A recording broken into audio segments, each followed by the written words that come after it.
I just want to say, you guys are doing a great thing. It's such an uncomfortable topic to talk about, especially for a guy, young guys in their early 20s. And, I'm glad that, I can tune in and, listen to you guys.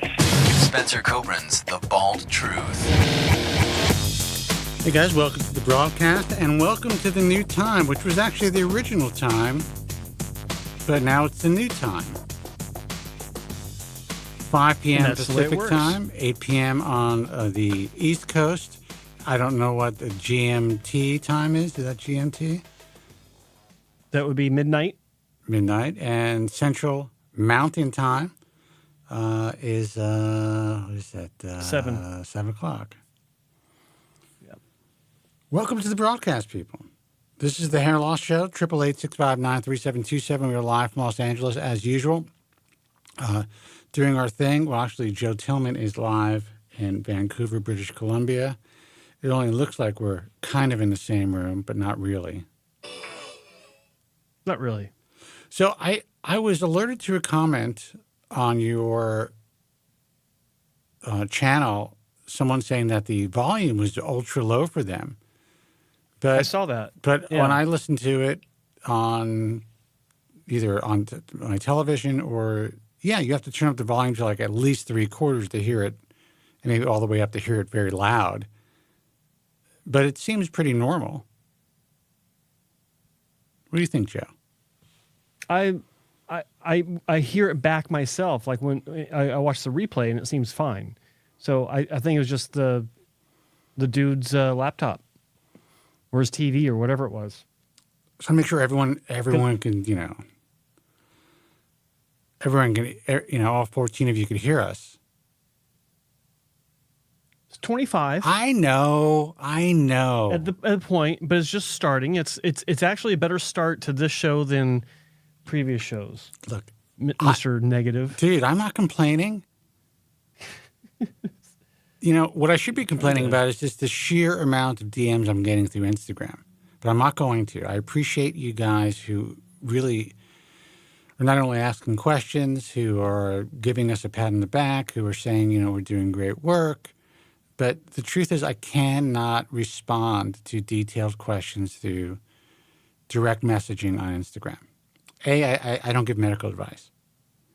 B, your particular situation is unique. Can't just ask me a question about how many grafts you think a Norwood 2.5, I'm not even sure what that is.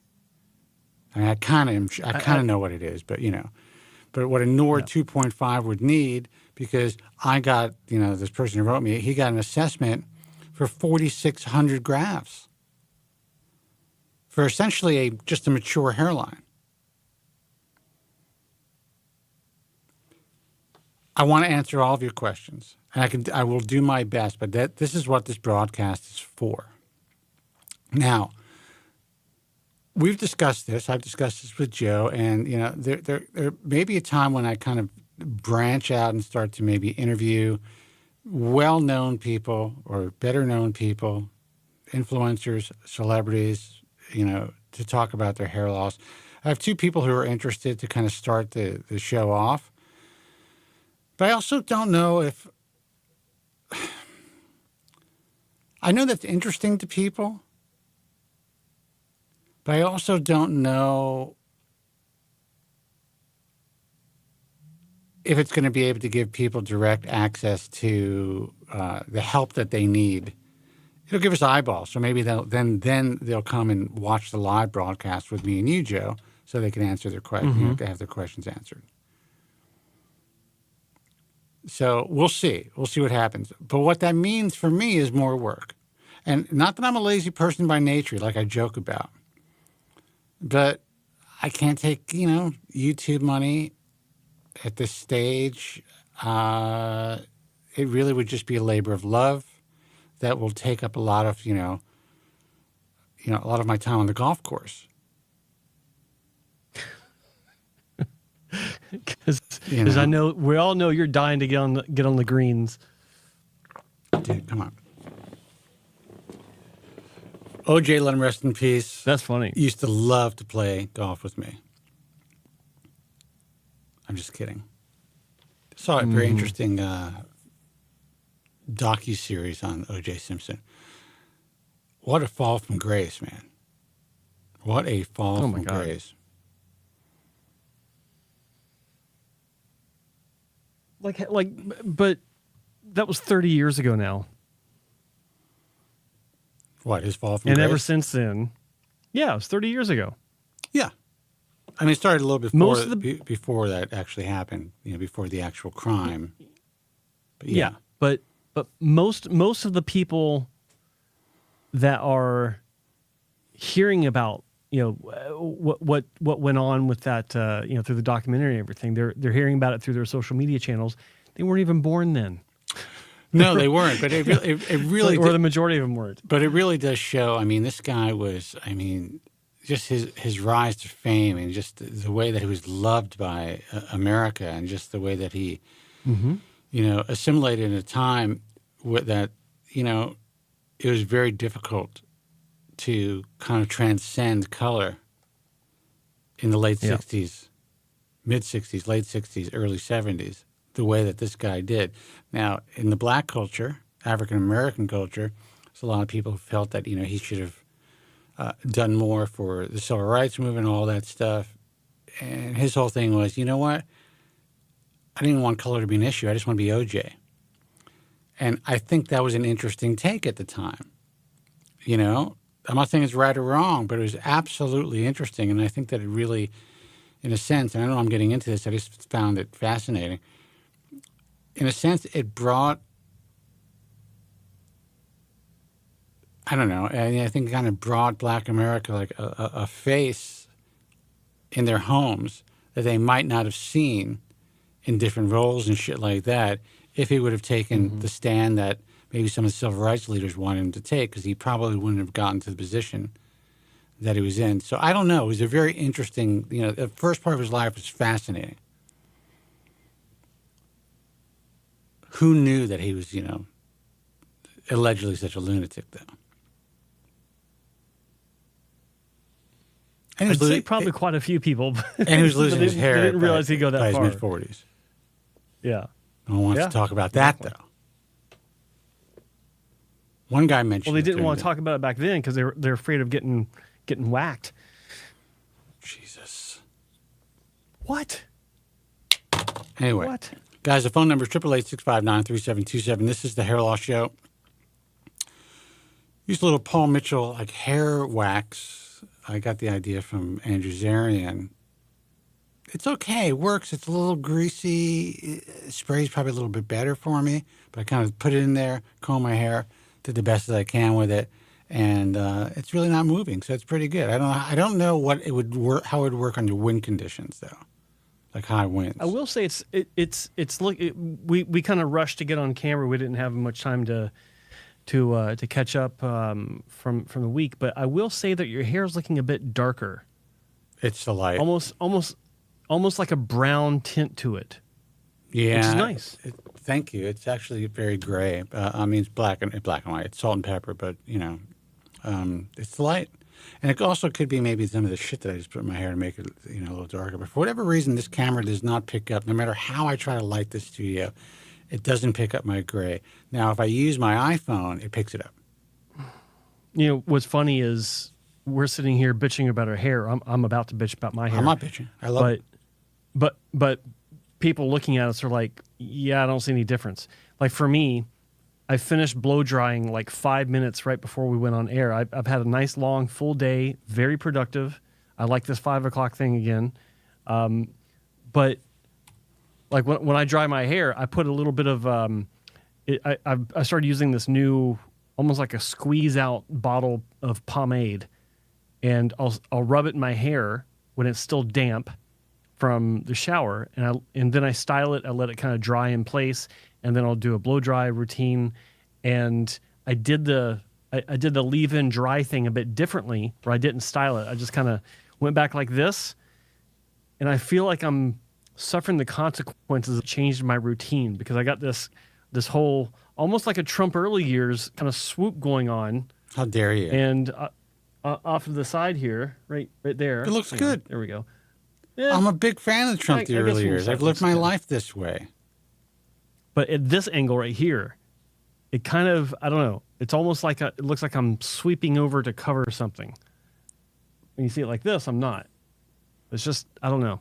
Anyway, and I'm not fishing for compliments in the chat room, but thank you anyway. You can't, listen, if you can't handle the swoop, then you got to get out of Dodge, man, because that's true. That's just the way that it is. You're a 52-year-old man. I don't even know how old you are.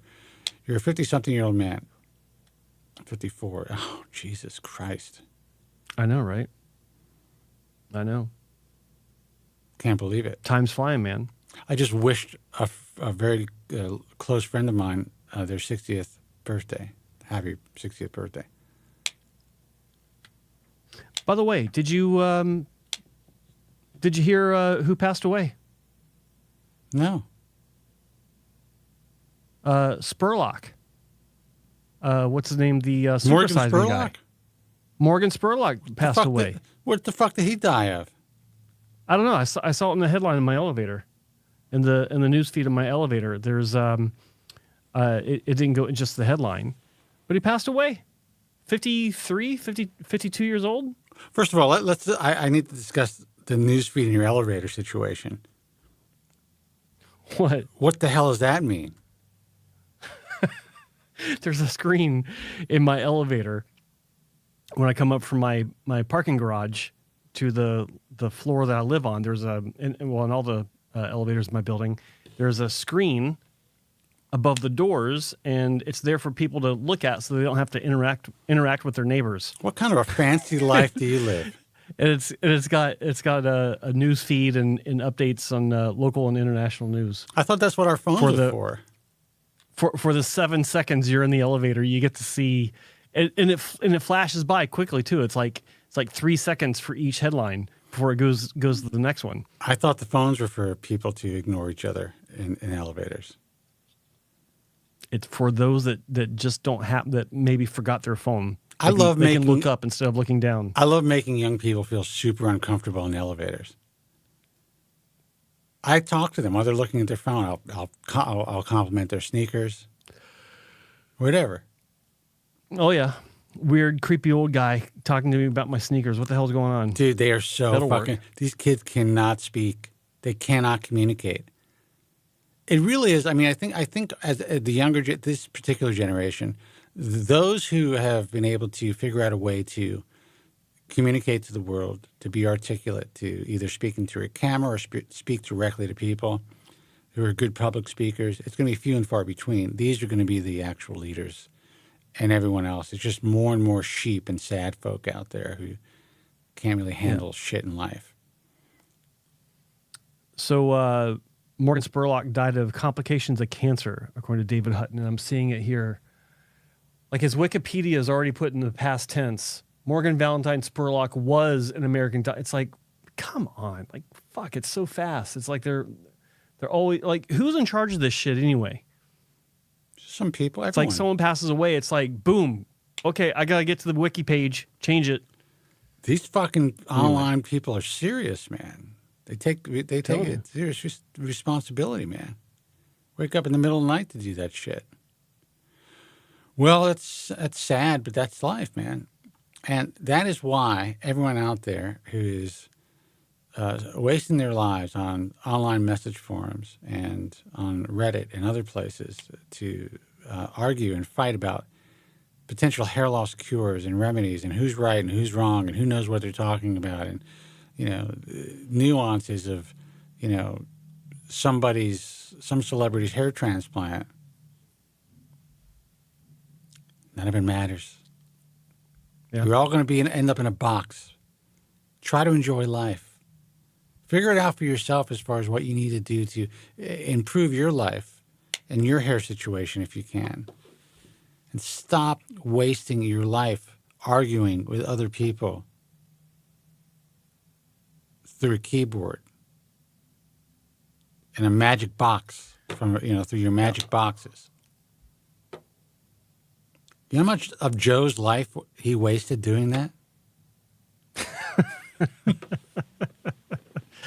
Well, I was able to parlay that into a job. Yeah. So it was actually useful for me. No, it was, absolutely. And for a very short period of my life, I wasted some time doing that too. I mean, I learned early on, I'm like, first of all, there's no winning here. Everyone wants an argument. Here's something interesting. So I just happened, and I never really use my LinkedIn page, but it's there. I have it. I see people posting articles. So I happened to post an article. It was a staff article that was posted on the American Hair Loss Association site about, the controversy and the reality of post-finasteride syndrome.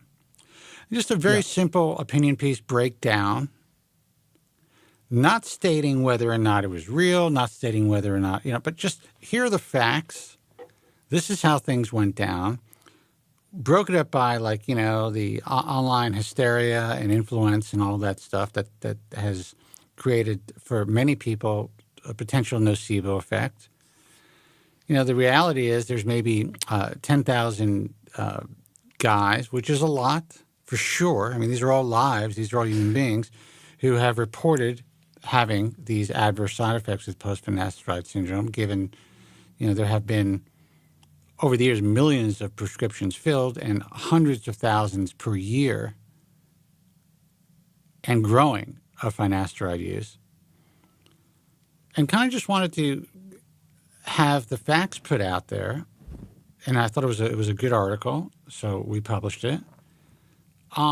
This is the reality. Patients need to know that this is a possibility. This is an anomaly that occurs, but there's no causal data showing actual proof. Not saying that a reasonable person wouldn't think there must be some causal effect. Something is happening.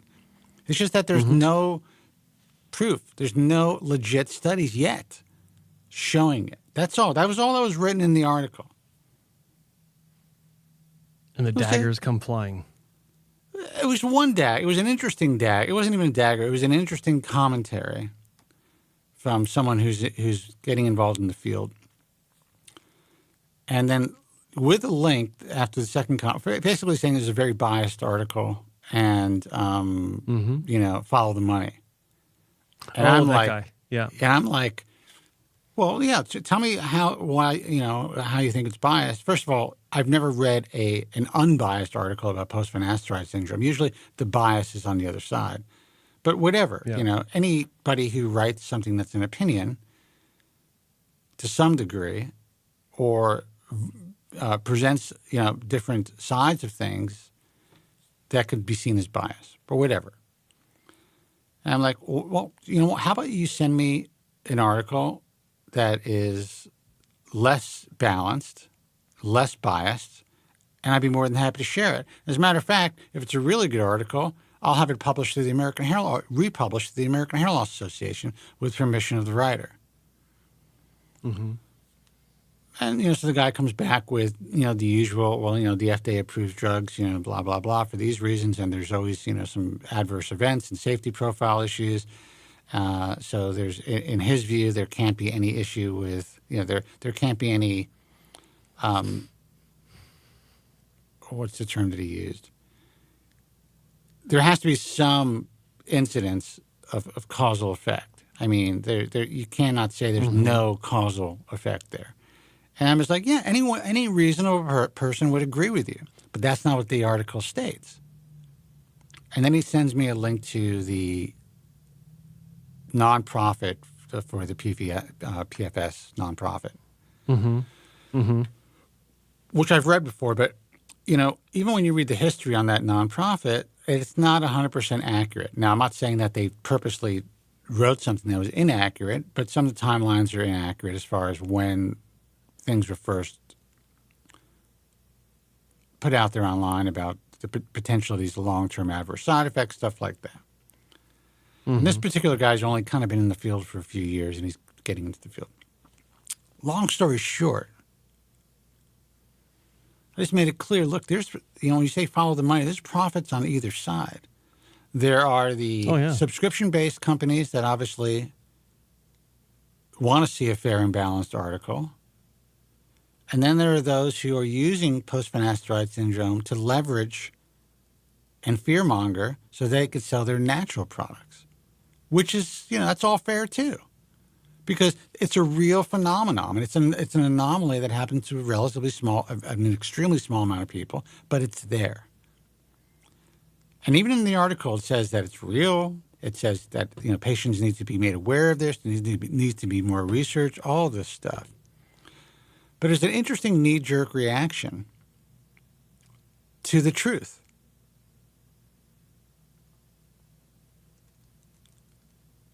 And I don't know how it transitions into this because you're not helping me along here. But I was about to. Yeah. But I just think that consumers, look, if someone wants to write an article for the American Hair Loss Association, whether it's a staff member, whether it's a trusted content creator, whether it's a physician, whether it's someone who's in the industry, and we think that it's something that's compelling, that's going to actually potentially help patients and give them some insight, then it'll be published. And to my knowledge, very little accurate information has been posted about the history of post-finasteride syndrome. Even just a simple breakdown like this article.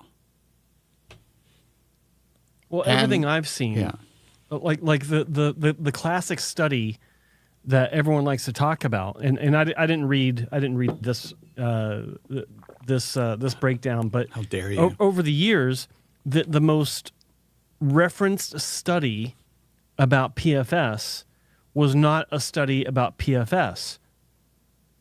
It was a survey of people that were already suffering from PFS. Yes. And somehow it keeps getting cited by anyone that wants to argue, for the side that says that, finasteride's poison. And there's nothing to it. Like, you want to talk about bias. It's not even funny how biased that is. It's not. You can't even call it bias. It's that's what I felt. That's what made it interesting to me when he then linked to this exceptionally biased nonprofit. And I think it's great that people have a place to turn who either are suffering from these side effects or believe they're suffering from these side effects. And I think it's great that, and this is actually on the FDA's website. So it wasn't a link directly to the nonprofit. It was about the nonprofit that does these, it's kind of these non-official, talks with victims and victims' families about these adverse events. And I think that's very powerful and it's very important. And I think that the consumer should be privy to all of this information. But that's an extremely small subset of the user population of finasteride. And because of that, it is extremely biased. That's just the way it is. And that's fine. But I don't think it makes sense to state that something else is very biased when what you're pointing to is incredibly biased. That's all. That's fighting fire with fire. But if it was, anyway. If it actually was, that would make sense. But if you were to actually read this article, Joe, it's like a blog post. It's not even a big deal. It's just like, here's a breakdown. This is how things transpired, boom, boom, boom, mass hysteria, online influence, the nocebo effect, how things really took off. But the anomaly happens. It's real. And you should talk to your doctor about it. That's it. Yeah. I will read it. I promise. At some point. This past week has been crazy. But I don't think anybody should think that we are not, and I hate when this is how it's construed, that we are not believers of these set of symptoms that they've kind of bunched together as a syndrome. Whether it's neurological issues, the brain fog, the impotence, lack of libido, whatever, they kind of put it all into a particular syndrome, which I kind of think is like, it's a kind of an interesting way to present it as opposed to these are all the potential side effects, and some people are having longer lasting side effects. Well, it's convenient. And any time that someone that doesn't like finasteride can make it seem like it's, poison, they will put the word syndrome after the side effect. They'll try to, make it sound worse than it actually is. Not that, some of these side effects or some of the people that are experiencing these side effects aren't having severe issues to them. But there's something to be said about presentation, and it's the same way when someone's trying to present the FUE versus FUT debate. They always go for the most dramatic descriptives for strip surgery. They talk about how, well, you're slicing a piece of flesh from the back of your scalp, and trying to make it sound much more dramatic. Yeah, it's like why do you have to be so dramatic about that just to get your point across? Same thing with the side effects of finasteride. It's all part of a syndrome. It's all part of this great conspiracy where things are being hidden by Tillman and Kobren. And people that say that, like, they're not paying attention. Yeah, well, listen, in all fairness, or they are paying attention and they're just trying to make it seem worse than it is. In all fairness, if I were one of the guys, I'd be leading the charge. That's the reality. That's who I am. That's the type of person I am. So I certainly understand it. But luckily, we are not. So we're able to kind of step back and look at things, a little differently, a little bit more objectively, and say, well, look, sadly, if you look at the numbers of any drug that's being prescribed today, this is still one of the safest drugs prescribed in the market. Listen, all drugs suck. We need them. Thank God for the pharmaceutical industry, for the sense that there's, so many life-saving drugs out there. I mean, think about, Jesus, people used to die of a fucking paper cut. Yeah. I mean, we're in a much better position for acute illnesses and shit like that. And I'm not a fan of medication to begin with. If I could avoid taking medication, I avoid taking medication.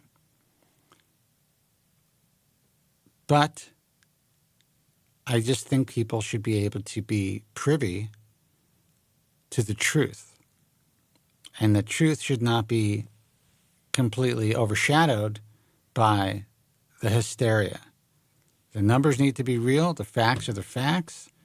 Even if you forget about clinical trials and just say, you know what, let's quadruple the values of the adverse events in the clinical trials. And then let's add up all the complaints of those who are experiencing long-term adverse side effects. Let's put that into a pie chart.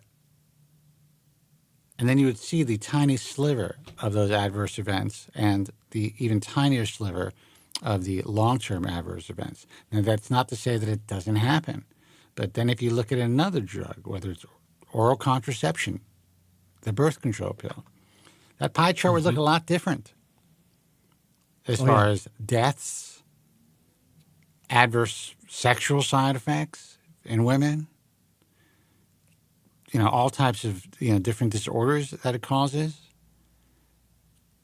hair loss being one of them, but, life-changing, life-altering, and life-diminishing and how do they say it online now? Nope. When you can't say die, you can, but people don't want to say it. You can't say something killed you. Unlived. I think unlive them.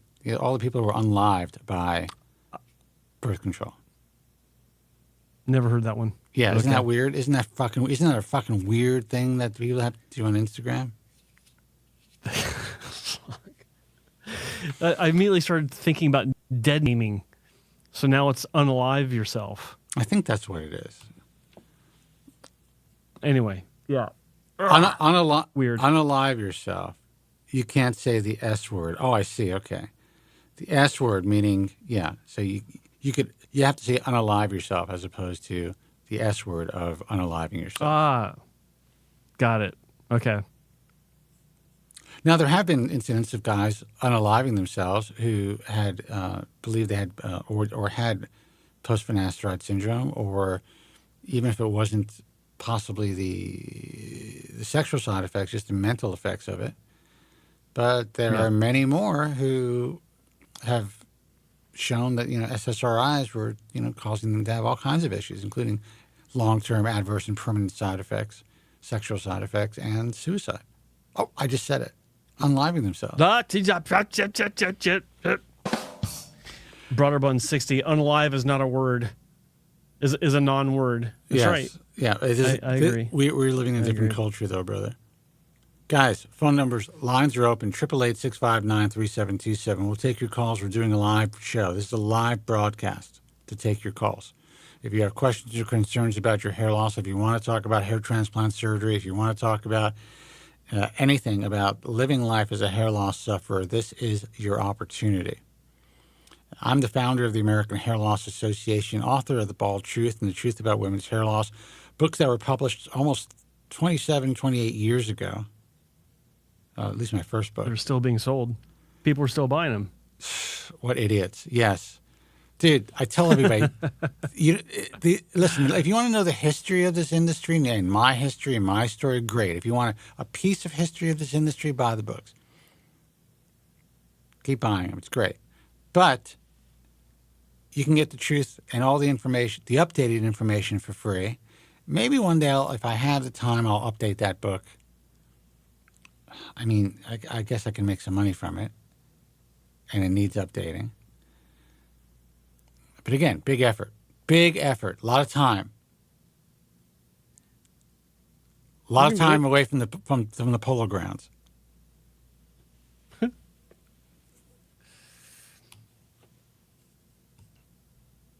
So as far as the lack of calls, I am not against, again, shutting down and getting back to work, reading that article that you want me to read. All right. Look, we've been vamping for 40 minutes. So, I mean, fuck it. Enjoy. We can enjoy our Fridays. And enjoy Friday. And I think what we may have to do is, like I say, I may just end up doing a podcast. We can end up doing a podcast together, interview people, and everyone has got to fend for themselves. We have a call on the line. Hold on, call. We'll take your call. Everyone can just fucking fend for themselves. They can take the information, and they can also go to the popular guys on YouTube and watch all the low-hanging fruit information, and take it from there. And type all your little comments online, get your one-line answers, and it makes my life a lot easier. That's how I feel about it, Joe. Let's take this call. Yeah. Great. Hey, you're on the air. Who's this and where are you calling from? Hey, this is Kenny from New York. Kenny from New York. What's happening, Kenny. brother? Hey, how are you? Pretty good. You guys are just about to end the show? We were going to end the show. If we have no calls, I was like, fuck everybody. Oh, okay. I just joined in. I didn't know because I just came back from the gym, so I'm glad I was able to reach you. I am glad you called. Well, yeah. So what's What's up? going on, man? no. What can we help you with? Oh, well, I was just calling just to ask about because I think I called a few weeks ago pertaining to going on name brand ProScar, just because name brand Propecia is so expensive, and I figured that'd be a good transition. But I was going to mention something else. I can't even remember. But yeah, because I think last week you spoke about people are hoarding drugs now, and it's like causing it to like spike in price. And because I don't know, the medication's really gone up. I think it's like $15 more per prescription than I was first buying it. We were talking 9 about years people hoarding drugs. Were you talking about people hoarding drugs, Joseph? I wasn't. I don't recall that. Oh, no, maybe it was an earlier episode. Then I thought the title of the episode was the cost of drugs or something. All right. Oh gosh, that was a few months ago, and I mean, I hoard drugs, but not hair drugs. that was that was in response to shortages going on, and I don't think we talked about it being from hoarding. Maybe some callers suggested that, but the reason why I don't think I was talking about it is because I never had that thought, or I don't recall having that thought, or maybe I said it in jest. I don't know, but regardless, prices have gone up on a lot of medications, especially dutasteride in some markets, particularly the United States. Or at least some markets in the States where it's gone up threefold, at least, which is really bizarre. And Propecia has gotten out of hand in some markets as well. But for ProScar to go for $15 for one prescription or one fulfillment, how many are you getting? Are you getting 30? Are you getting 60? Yeah, so I've been on the drug for about 7 or 8 years. Maybe like 9 years roughly. And when I first got on it, it was $115 per 30 pills, so it was a month's worth. Okay. And then this year, went to the pharmacy, and it was like depending on where I went to. Different pharmacies charge different prices, so it varied. So it was either $140 or $136, which is quite a big spike. And this is only like 10 years ago that I started even taking it, so it's gone about $15 to $20 since over a course of 9 years. I paid $69 for lamb chops last night. Wow. You went to a fancy place? And you can't even imagine the cost of herpes medication. So you're lucky, man.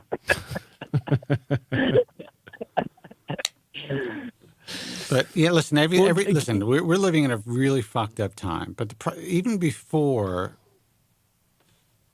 Bidenomics, even before everything's been going down, even before the pandemic, the prices of these drugs were going up, I would say, relatively exponentially. I mean, it wasn't as gradual as it was the first, 15 years on the market. I remember there was a really big jump, if I could recall, around 2018, 2019, just on brand name Propecia, and that is most likely because there were, subscription companies were starting to come out and sell the shit out of generic finasteride. Yeah. Yeah. So I think these companies that are, I think it's a double-edged sword with these companies. I think it's great that younger men now have access again to potentially stop the progression of their hair loss, and they're willing to take medication that are coming from companies like Keeps and Hims and Roman and Happy Head and other places. The problem is that we don't know where the fuck a lot of these drugs are being sourced, and we don't know when these drugs are being switched out. And now, this guy that wrote me through LinkedIn mentioned these mashup drugs, which is interesting. Now you're seeing these troches or these chewable products that are a mixture of oral minoxidil and generic and low dose or 1 milligram finasteride, and people are chewing them up. I mean, it's amazing. And the thing about these products is they may be utilizing FDA approved products or FDA approved or generics of FDA approved drugs, but none of these compounds are under the oversight of the FDA. So no one knows really what the fuck they're getting.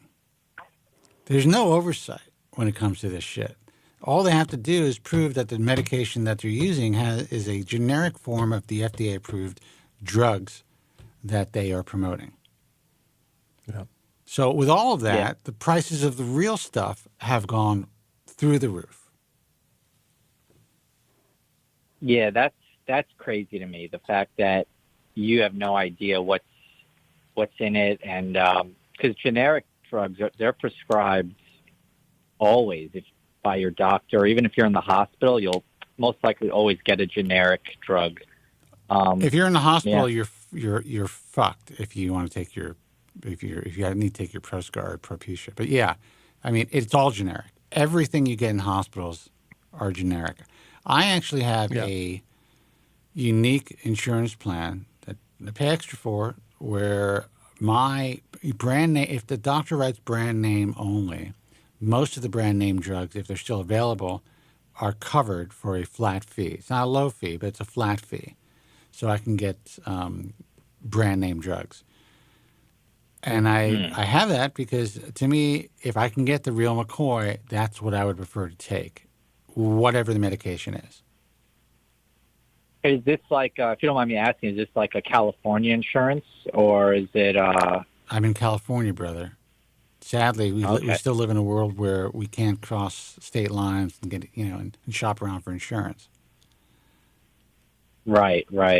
But is this Kaiser by? No. Oh, okay. Because I know they're really big in California, Kaiser. Yeah. All right. I'm not going to talk about my insurance company, but it's to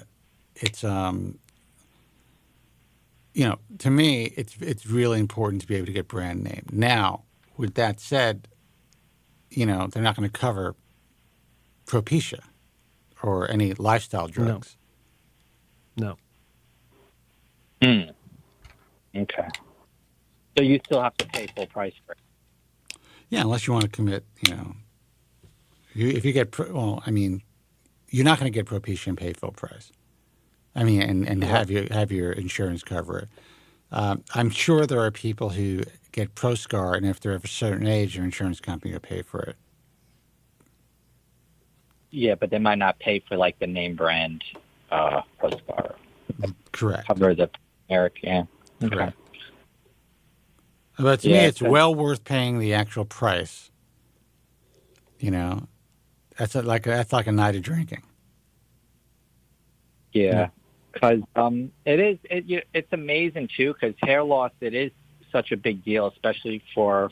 It's a big deal for anybody, any man or woman. But for like guys, like I just started a new job a little over a month ago, and in the office, somebody that sits next to me was talking about how there's like 4 bosses at my office, and he was saying that that a lot of like a few of them are concerned that they're losing their hair. Sure. Okay. I thought you were going to say you just got a new job. Your nickname is Baldy. Yeah. I'm doing okay. Bald boy, get her coffee. Yeah. Yeah. No, I'm doing all right. I still have a pretty full head of hair, luckily, but Good. But yeah, it's a big deal, a lot of. So in front of everyone, you said you guys need to watch The Bald Truth every Friday, right? That's what you did, right? Isn't that what you did? No, I wish I was that brave to do. I wish I was that brave. That's okay. I'm trying to hide my own hair loss. That's it. So I'm not gonna. But if any of them were considering surgery, I would refer them to your show, because I think that would cause a lot of emotional stress. I can see it now. Kenny would stand up and say, I have a friend whose cousin's uncle talks about this show all the time called The Bald Truth. You should go watch it. Just like as many degrees of separation as possible. We should have some like cards designed, something very simple that you guys can just kind of download and have printed. And you just drop them everywhere. Oh, like a QR code or something on a card. However it works in this day and age, hologram, whatever. I don't know how it works anymore. QR code, make that happen. Maybe we'll help some people. Yeah, but no, it is. It's because I was just overhearing the conversation in the office, and I didn't even, because it didn't even dwell on me, because usually people don't talk about it, but this was, I guess, a private conversation that let me ask you something. So with your hair loss, like you said, basically it looks like you got all your hair, or I thought that's what you said. Yeah. Are you so hyper aware of hair loss that you see it in, like, do you look at hairlines just out of habit? I do. Yes, I do. Like, for me in the very beginning, I would look, like, my hair loss. It's like Norwood too, but my recession is kind of at the temple points, and it's kind of, knock on wood, it's stayed like that, and it is slight. If I brush my hair back, you could kind of tell. Like, I've always had a big forehead. Even in high school, I've always had a big forehead, but or high hairline. But in the very beginning, when I first noticed it, I would look at hairlines a lot. I still do to some degree, but not that often. Anymore. All right. Yeah. Well, that's good. That's a good sign. That's a good indicator that it's not so much of an issue for you. That you feel better about I'm things. constantly looking at people. I'm I'm upset and envious. I'm spending like $1,300 a year on medication, but I want to keep what I have. So. Yeah. Yeah. And I'm sure you feel it's well worth it. Yes. Yeah. I'm happy with what I have right now. Avoid the chair, buddy. Avoid the chair. Good man. Good for you. Look, anything in life is, preventing it's a lot easier than having to repair. And anything in life. Anything that has to do, that goes for business, that goes for relationships, and that goes for your health. Preventing the bullshit is much easier than having to repair it. Yeah, no, but I appreciate everything you guys do. I've always gotten great information from this show, and I'm glad to still call in like 10 or 12 years later. It's cool. Well, we appreciate you calling in. Nice. We appreciate your patronage. I'm going to quit soon, though. So, I'm glad you got through. All right, brother. Listen, congratulations on maintaining your hair. I'm glad they're not calling you baldy at the new job. And, you've won.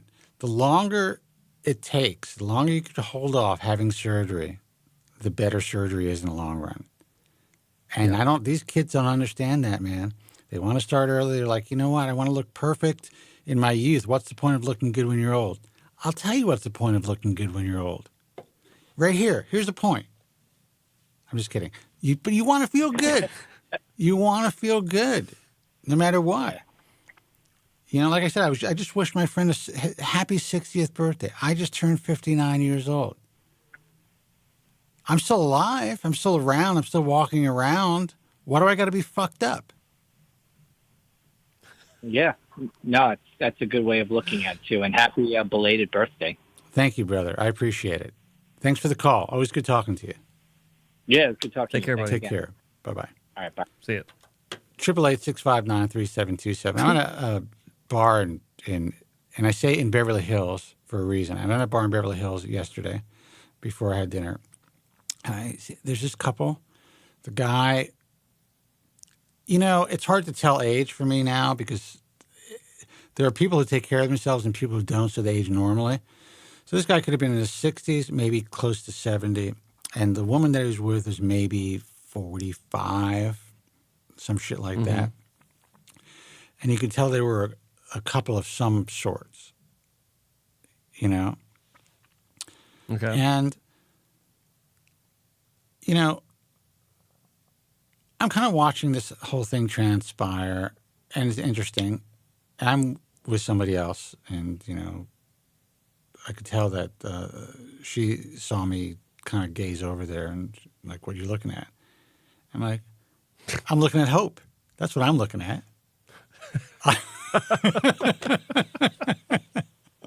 That's what the fuck I'm looking at. I'm looking at hope. Number one, why are you asking? Number two, it's called hope, baby. Yeah, I'm hope. looking at hope. Now, That's good. good thing this person has a good sense of humor. Because that was a really sharp and funny line. But that's honestly the way that I feel. If you're old and older and you still got your shit together, then you're a double winner. Because listen, women want, especially when they're going for like huge age gaps, there's a lot of reasons for it. Besides, I hate the word gold digger. There are gold diggers out there, but there's also women who are just like, you know what? I want to have a decent life. I want to be with somebody who's got their shit together and can maybe help me have that decent life. And there are women who will go in that direction, and they may go with someone who's kind of old and fucked up, but they prefer to go with someone who's old and not fucked up. Mm-hmm. That's it. That's all I'm saying, people. That's why you want to do your best. That's why people tell me they don't care what their hair looks like when they're 50. You're doomed for a fucked up life. They're not 50. Well, A, you're not 50. And B, you're doomed because you're going to be shooting your load, especially if you're having surgery. And you're not even going to know it.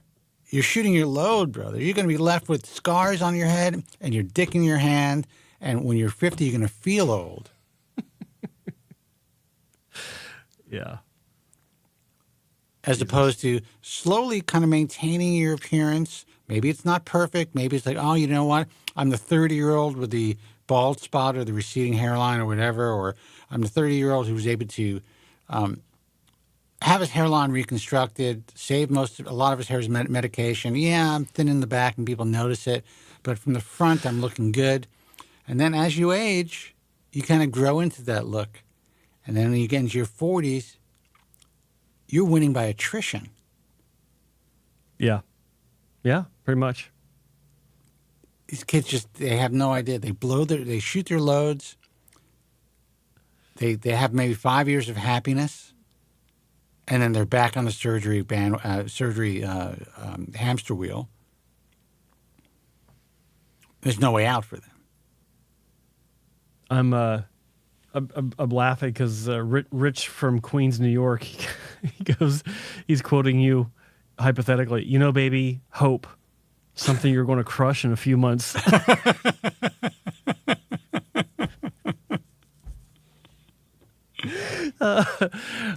Rich, I feel you, buddy. That's funny.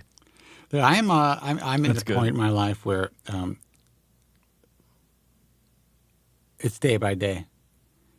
Get a few days of happiness. Like I really feel that way. It's kind of like, look, and this is advice for young guys in relationships. I was involved with somebody for almost 18 years. Net gain of 14 for sure. Life gain, 100% life gain. But net gain as far as like no, bullshit for a very long time. That's unusual. That's an unusual situation to be in.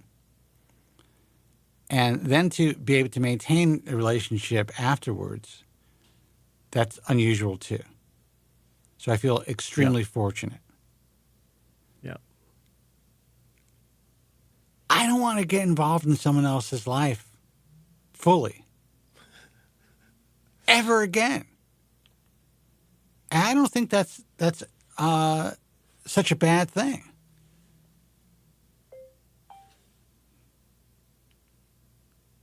I really don't.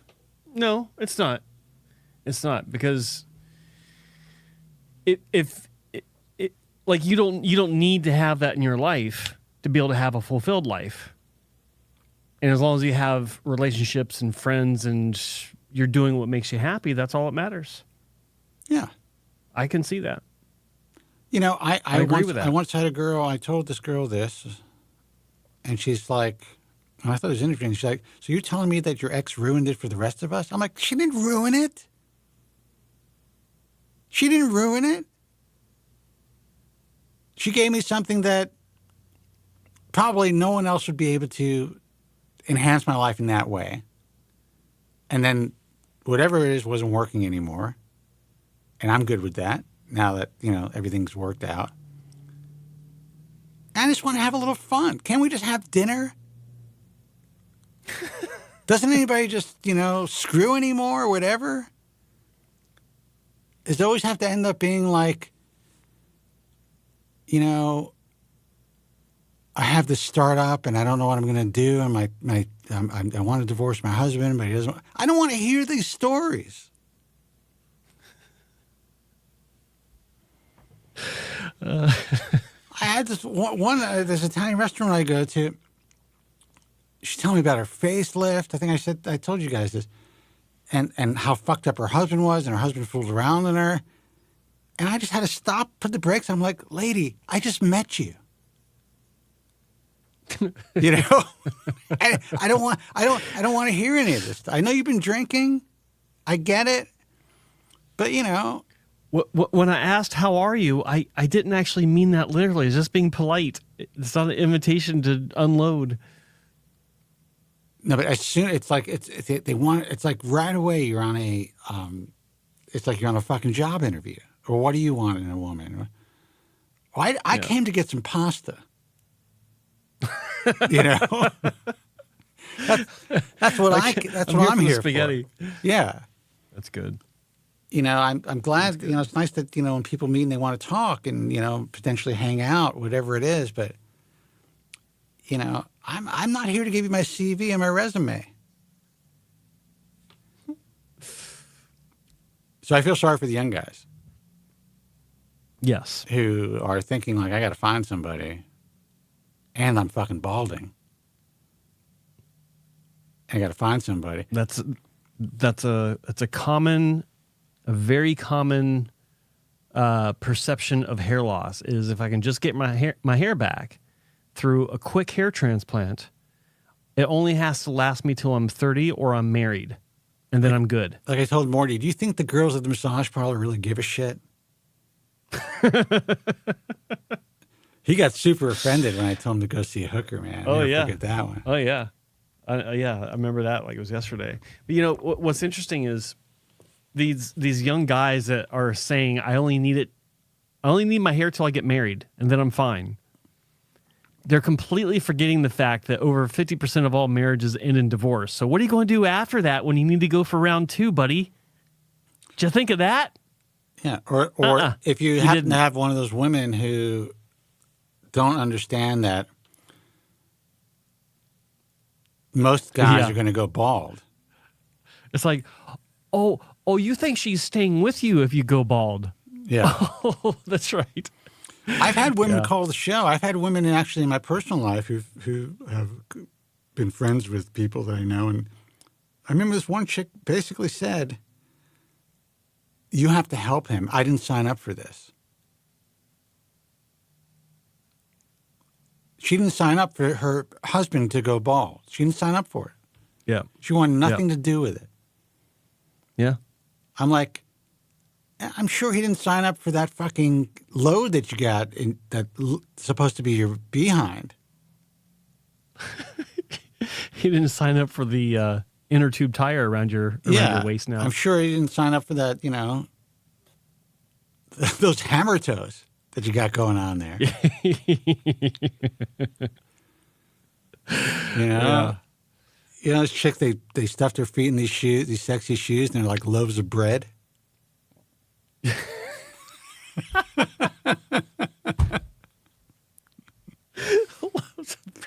I mean, I think you know what I'm talking about, Joseph. I do. Absolutely. If you ever go to a high school reunion, it's just like these chicks are baking bread. That's hilarious.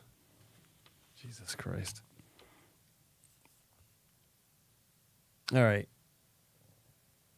That was fun. Yeah, it was fun. Let's see. No one's calling in. Looks like Adrian decided to take our starting later in the day position to where he can sleep later in the day because he just joined us saying good morning. It's like, Adrian, come on. He's the one that said it was a great time to start. He shows up an hour into the show. That's funny. Slept in. Yep. Yeah, he admits it. At least you admit it. Up at the crack of noon. Good for him. FSK's friend, in air quotes, fell in love with a prostitute. Yeah. Look, prostitutes need love too. These are human beings. You know? Nothing wrong with that. Maybe they're happy. Maybe your friend and she or he are happy. Doesn't have to be a woman. Look, we're not judging FSK. We're fine with your friend falling in love with He's married with kids. His hooker. Oh well, that's a different story. Yeah, that's a different story. Anyway, all right. Joe wants to go. Joe can't deal with it. Joe cannot deal with the fact that you guys aren't calling. He's out of here. It is a call-in show. I do have a shitload of stuff to do. It is a call-in show. And, I'm not going to bitch anymore about it. I'm just going to stop doing it. And I'm going to do maybe a podcast. I'll do some interviews. Maybe I'll do some low-hanging fruit stuff where I'll be, talking about people's hair. I think that's the next step for us. That's what you guys like. That's what all you motherfuckers like. Let's talk about some idiot Justin Bieber's hair. Celebrity's hair. And we could opine over that bullshit.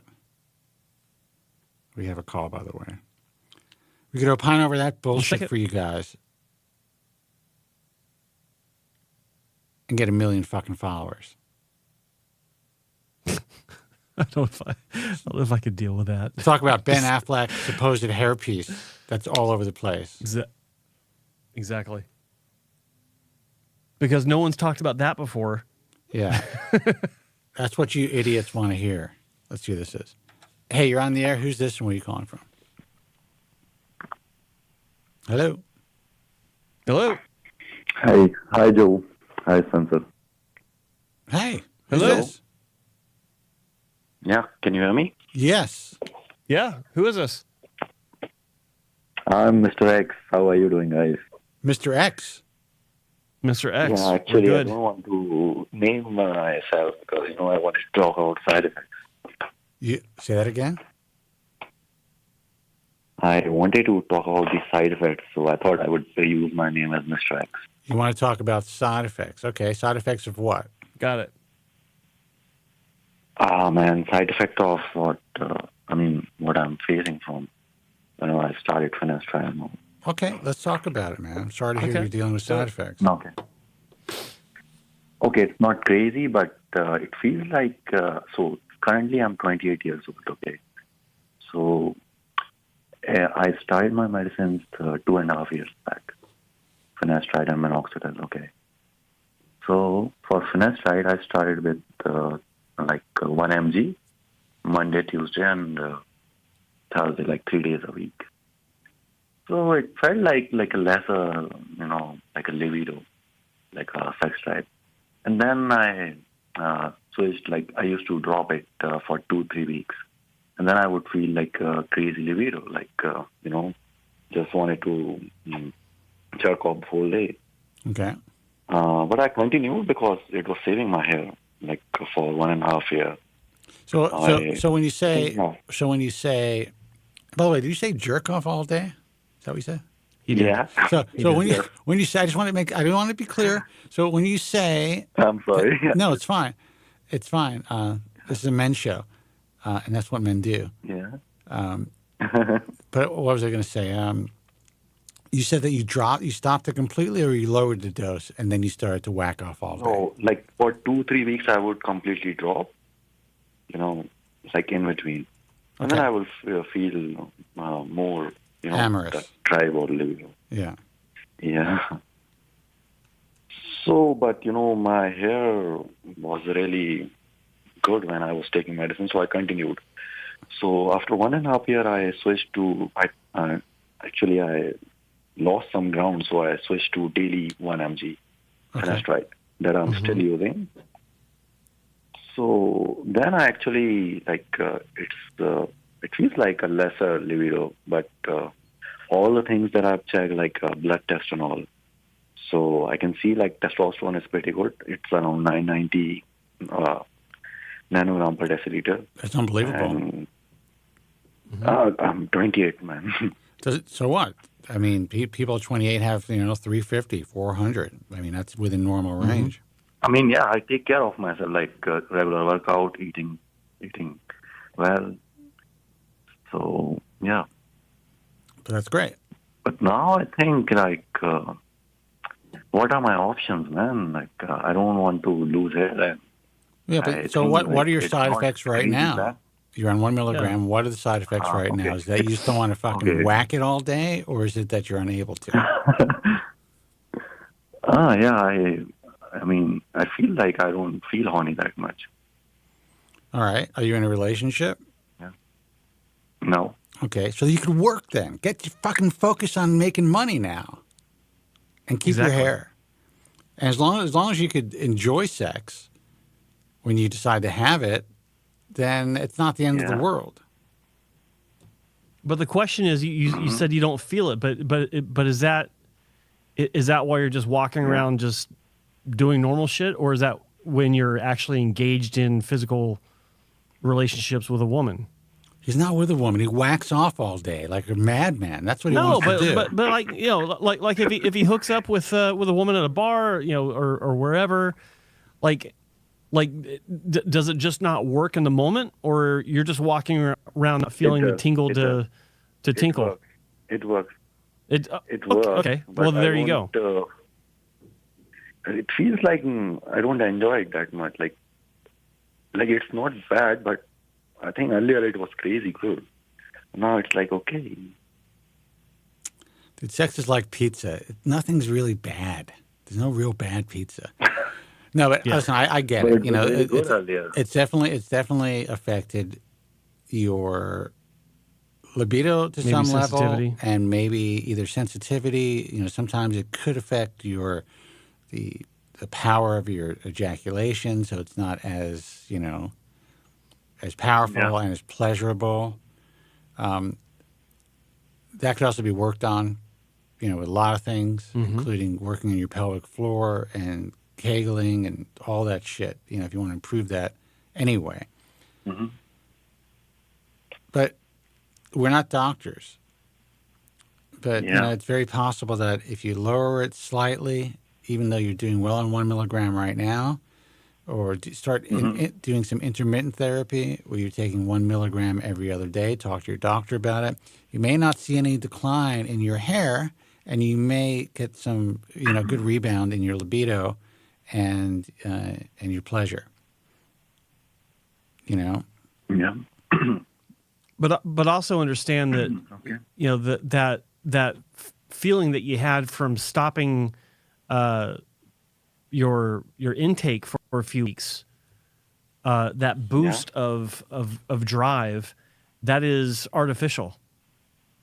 So if you're chasing that, then you're not going to get that by quitting or by playing with your dosage unless you go back to taking 2 to 3 weeks off again. That's when that happens. Unless you had this really strong drive before you started taking Propecia, then obviously that's how you get it back by just stopping the medication. But of course you don't want to do that. But if you're looking for that increase in drive that you get when you take 2 to 3 weeks off, that is artificial. That is because of your body compensating and trying to make up for something, and the increased libido is the outcome of that. I'm not a doctor, but this is like, I've talked to so many people about this. I've even experienced it myself. It's artificial. It's not real. It's temporary. And it's not something that you can get it's not something you can return to on a consistent basis. All right. So based on what you're telling me, I think it's a matter of just accepting normalcy as being normal, because it sounds like it's just normal to me. If there's a reduced sensitivity compared to before you started taking medication at all, then that's different. Let me ask you a question. Do you smoke And- pot? No, never. You No never cigarette, no you pot. never smoke pot at all, ever. Never. You take edibles? I'm sorry, what is that? Edibles? Do you take any drugs whatsoever other than prescription drugs, No, recreational nothing. drugs? Okay. What I was going to say No, is nothing. take a couple of hits of pot. I'm not a doctor. and then go to fucking town yourself and see how enjoyable that I'm is. calling from UAE. It is banned. Oh, you're EOE. Yeah, fuck. Don't do it then. You'll be in prison. You'll be in prison for 20 years. We'll still be doing the show probably, but Sure. yeah. And Rich from Queens of New York says that he finds when he starts Propecia or finasteride, that's when he actually gets an increase in sexual desire, and that's also very common. And in fact, it can be both. Where when you first start it, if you've not been on it for quite a while, you get that boost. Sean, I'm putting the camera on you for a second. Okay. Or if you stop taking it after a sustained amount of time, you can also have that boost. It can be the same both ways. Background noise just went really quiet. Caller, can you still hear me? Oh, yeah. Okay. Yeah. Yes, I can. Yeah. Yeah. Okay. Good.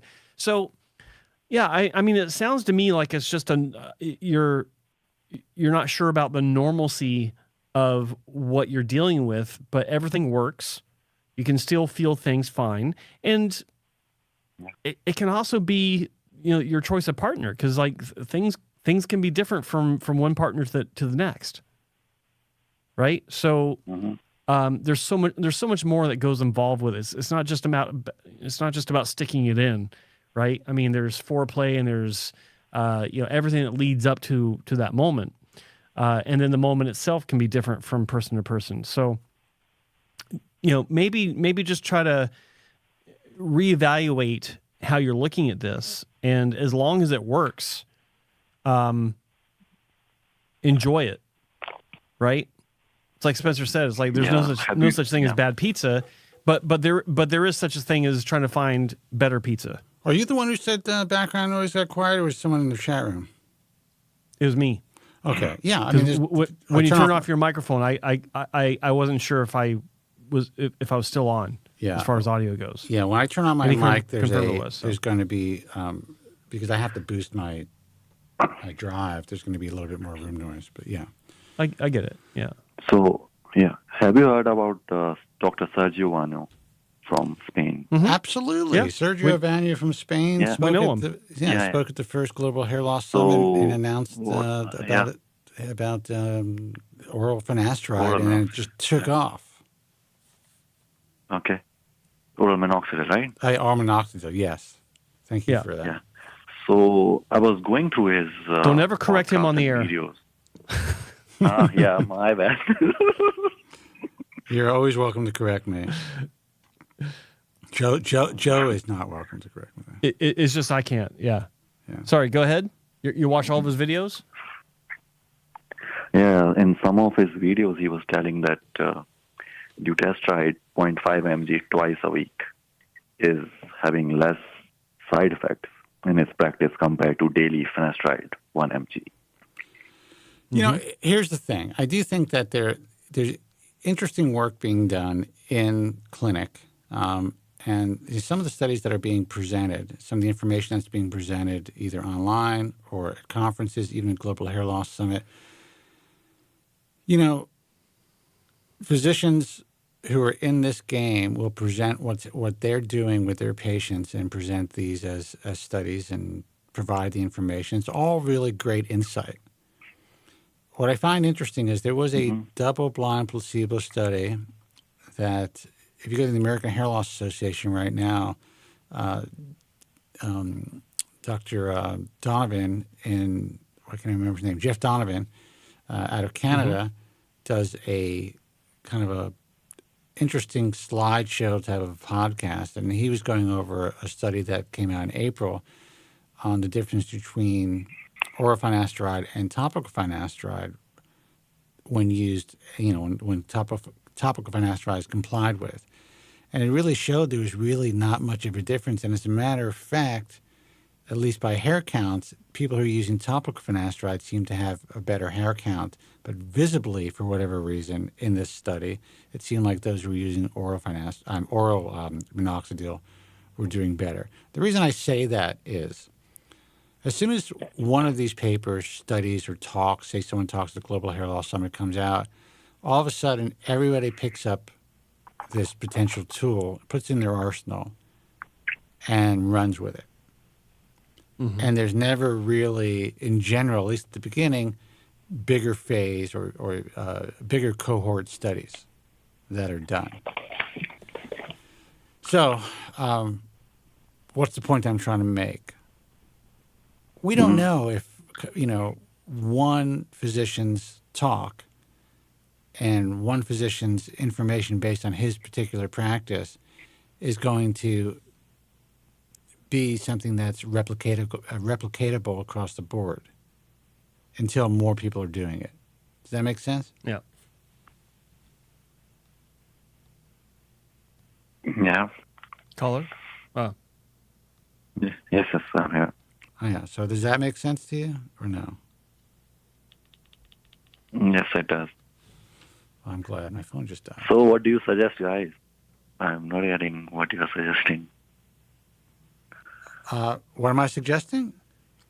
We're not doctors. Yeah. I'm suggesting that if you're still able to get it up and enjoy sex, then you're in a good position.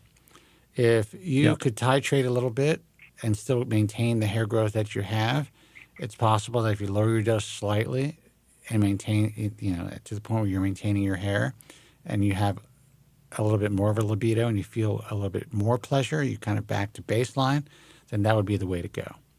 You can talk to your doctor about that. Do I think it's a great idea to jump on dutasteride, given the fact that you're doing so well on finasteride right now and your sex drive isn't totally fucked up? Probably not, because you have no idea what the adverse effects of dutasteride are going to be for you. I would play with finasteride. Talk to your doctor about playing with the dosage a little bit before you jump on, dutasteride. And it's good that you have the information from Sergio, but it doesn't necessarily mean that you're going to have the same experiences. Exactly. Yeah. Does that make sense? I sound disappointed. I don't want to disappoint you, man. I mean, I know you want to whack off like crazy, but you're in Dubai. It's tough to get women. I get it. But you could still be fine. And, it's very possible that, even on this test, it's very possible that eventually your sex drive will get back to where it was before. But consider titrating a little bit. What about if you, took, one pill 5 days a week, skip 2 days? Okay. I mean, talk to your doctor about it. We're not doctors, but, that may solve your problem. Doctors don't believe these things. They're like, no, you're not facing any side effects. Well, yeah, I mean, talk to your doctor because your doctor's, he's a medical professional. We're not. But yes, a lot of times it's difficult to get the information you need from physicians because sadly, a lot of physicians are just kind of go by the book. There's a lot of politics in medicine. A lot of physicians are lazy. So they just kind of, continue with the same mantra that everyone else, that all their peers are putting out there. Medicine's fucked up. What am I going to tell you?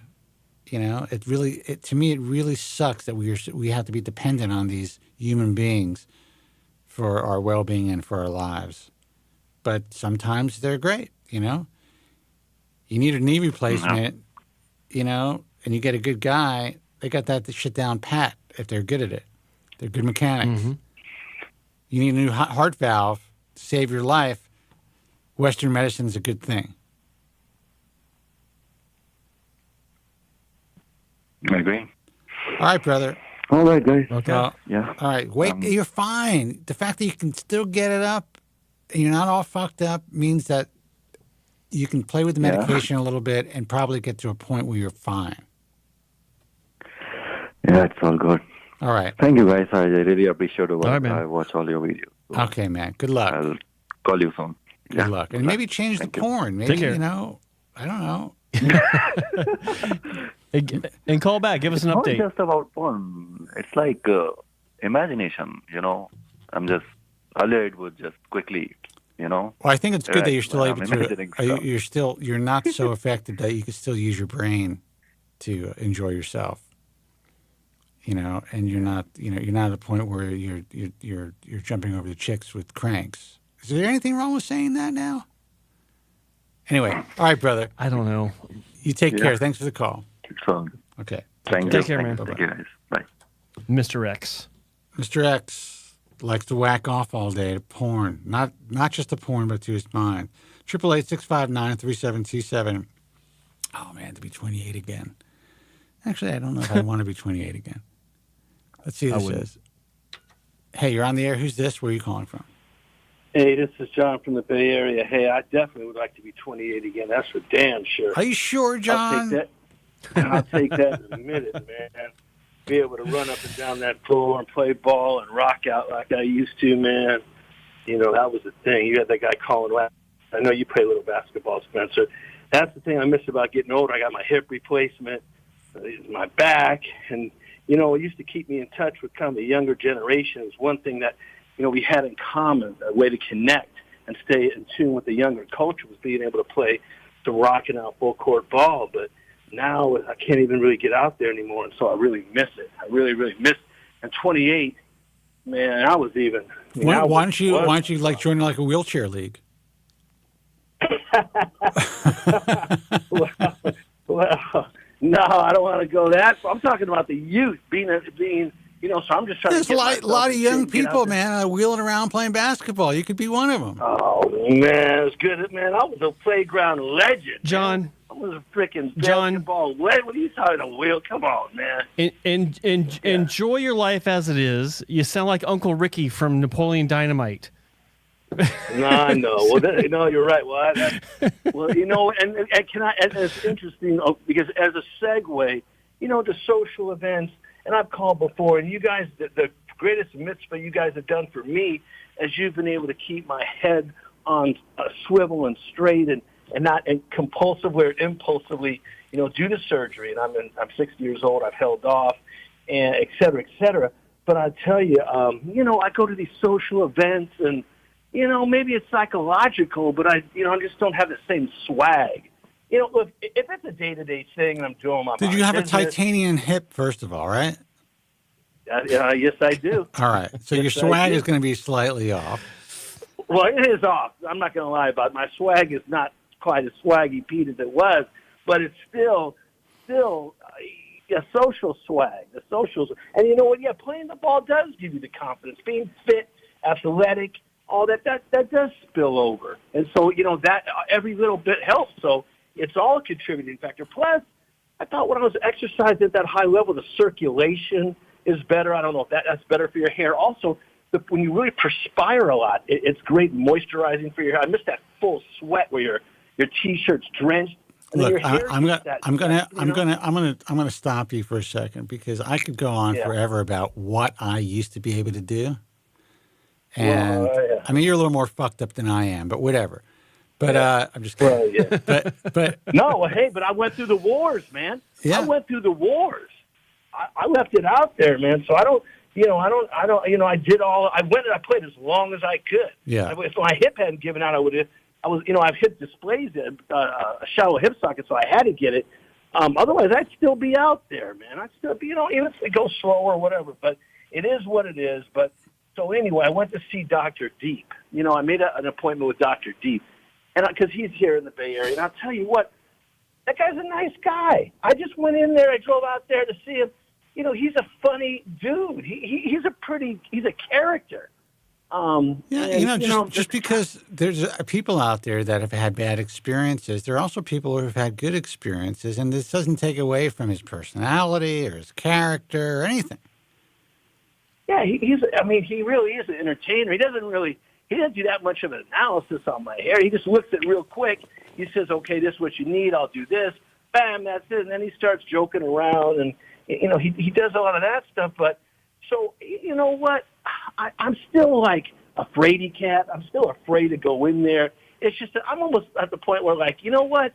Hey, what could it hurt? I mean, the problem is I'm afraid one thing. I can't, and the question I have to have is, he was saying he couldn't go swimming for 6 weeks.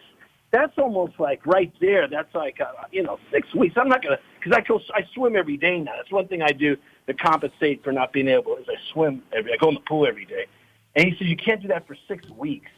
And then that, plus the potential of the shock loss, and plus the heal-up time, it all kind of, but then Dr. Daniel is in the other, he's going, man, you'll be back in a week.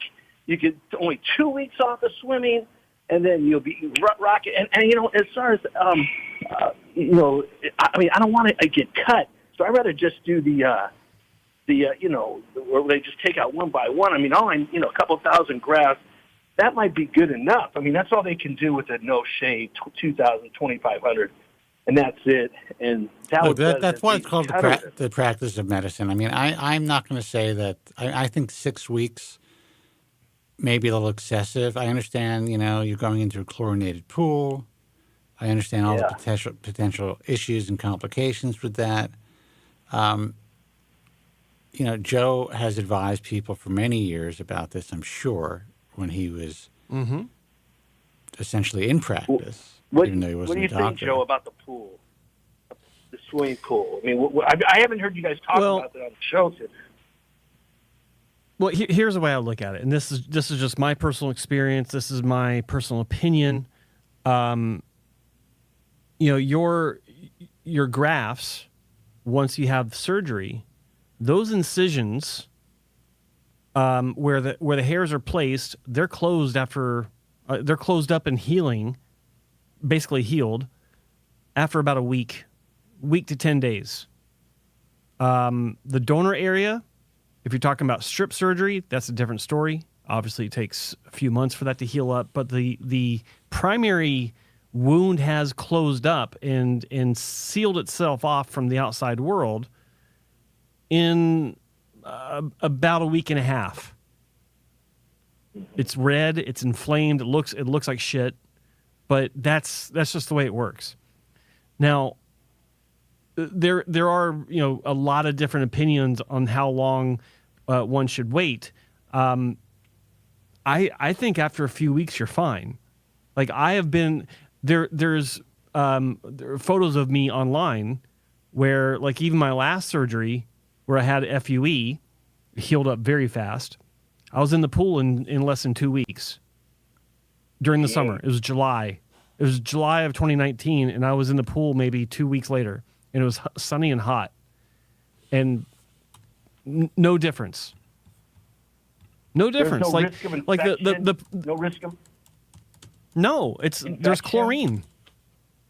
No, it's chlorinated water, and your body is already fighting anything. Like, nothing is getting in because all the incisions have closed up. Like, they're closed. Nothing's getting in. Like, you don't have pool water seeping into any cuts 2 weeks later because the cuts don't exist. It's just skin. Dude, and scar tissue in some places. At 3 weeks, Joe's getting pummeled by palm leaves at the Russian massage parlor, right in his head. Turkish, whatever. Yeah, so if you're having FUE, physically there's no real danger. Now, there is something to be said about making sure you don't bump your head for the first couple of weeks because the grafts are still trying to find their footing, and blood supply is still being rerouted to all the areas it needs to be rerouted to.